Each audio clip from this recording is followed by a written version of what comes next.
जिस कीचड़ और गोबर को देखकर लोग अपना रास्ता बदल लिया करते हैं, उसी कीचड़ को एक महिला ने अपने आंचल पर झेला था। ये उस समय की बात है जब समाज में जातिवाद का विष बह रहा था। ब्राह्मणवाद ये सोच रहा था, अगर महिलाएं पढ़ लिख गईं तो हमारा धर्म और कुल नष्ट हो जाएगा। लेकिन एक बात याद रखना, नारी कभी हारती नहीं है, उसे हराया जाता है। कि लोग क्या कहेंगे ये बचपन से कहकर उसे डराया जाता है। लेकिन आज महिलाएं पढ़ लिखकर हर क्षेत्र में कार्य की प्रगति कर रही हैं।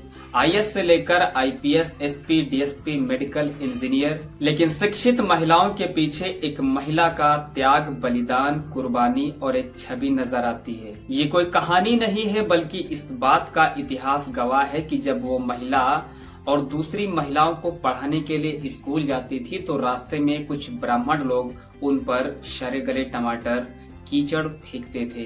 वो महिला कोई और नहीं बल्कि शिक्षा की दीपक जलाने वाली माता सावित्री बाई फूले हैं। नमस्कार, मैं आपका दोस्त कुमार गौतम। दोस्तों, स्वागत है आप सभी का हमारे YouTube चैनल में। दोस्तों, आज की वीडियो में हम नारीवाद की जननी माता सावित्री बाई फूले की संघर्ष की कहानी इस वीडियो में समझने वाले हैं। चैनल को सब्सक्राइब नहीं किया तो प्लीज चैनल को सब्सक्राइब एंड वीडियो को एक लाइक जरूर करना। मैं एजुकेशन से रिलेटेड वीडियो बनाता ही रहता हूँ। दोस्तों, नारीवाद की जननी, शिक्षा की ज्योति जलाने वाली माता सावित्री बाई फूले का जन्म 3 जनवरी सन 1831 में महाराष्ट्र के सतारा जिले के नयगांव में एक दलित परिवार में हुआ था। इनके पिता का नाम खंडोजी देवशे और माता का नाम लक्ष्मीबाई था। और बचपन में पढ़ने के लिए ये कभी स्कूल नहीं गईं, लेकिन फिर भी करोड़ों महिलाओं की दीपक बनी।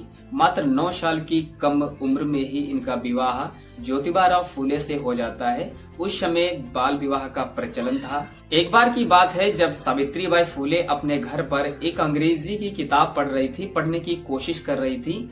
ऐसे में उनके पिताजी ने पढ़ते हुए देख लिया और उनके पास जाते हैं और उस किताब को छीनकर उसे फाड़ देते हैं।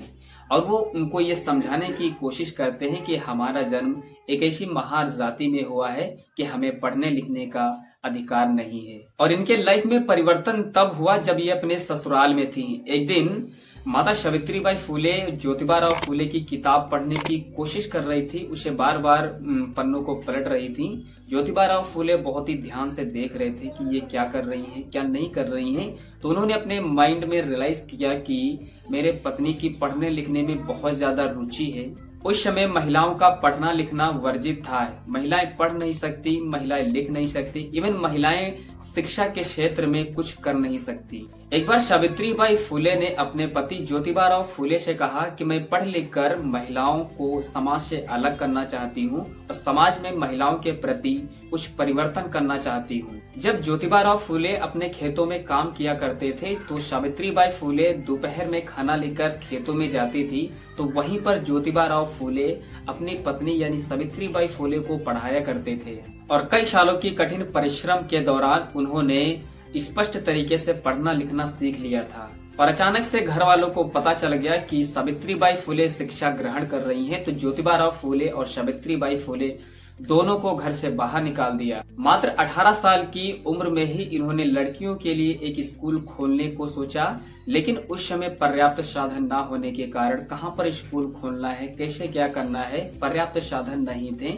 ये उस समय का समय है जब आजकल के जो स्टूडेंट्स हैं, लड़के हो या फिर लड़कियां, वो क्लास 11 या 12वीं की क्लास में पढ़ रहे होते हैं। तब सोचो इनके माइंड का कितना विकास हो गया होगा और कितना ये समाज के प्रति रुझान रख रही होंगी। लेकिन 1848 में ज्योतिबा फूले के एक करीबी दोस्त उस्मान शेख की बहन फातिमा शेख के साथ मिलकर इन्होंने पहला अपना लड़कियों के लिए कॉलेज खोला। और ये कॉलेज फातिमा शेख के घर पर ही खुला था। और इनकी शिक्षा को लेकर एक बहुत ही फैक्ट हिस्ट्री में चर्चित है कि जब ये पढ़ाने जाया करती थी तो ब्राह्मणवाद इतना इन पर नाराज था कि जब ये रास्ते से गुजरती थी तो इन पर सड़े गले टमाटर और कीचड़, गोबर ये सब फेंकते थे इनके ऊपर। लेकिन फिर भी इन्होंने अपने कदम शिक्षा के जगत से पीछे नहीं हटाए। सारी बातें जो थी वो घर जाकर ज्योतिबा फूले को बताती थी कि मेरे साथ ऐसा ऐसा होता है। तो उन्होंने इनको एक सलाह दी। उन्होंने कहा, एक अच्छी साड़ी तुम अपने बैग में पैक कर लो और एक खराब साड़ी पहनकर उस रास्ते से गुजरा करो। तो उन्होंने वैसा ही किया। एक अच्छी साड़ी बैग में रख लेती थी और एक खराब साड़ी पहनकर वो अपने कॉलेज जाती थी। और 18वीं शताब्दी की ये बात है जब समाज में जातिवाद का, ब्राह्मणवाद का विष बह रहा था और समाज में जातिवाद, बाल विवाह, सती प्रथा, महिला पुनर्विवाह न, ये सब प्रचलित था। और उन्होंने अपने शिक्षा के दम पर इन सब को बदलने की कोशिश की और एक ऐसा समय आया जब इन्होंने सब कुछ अपनी शिक्षा के दम पर बदल दिया।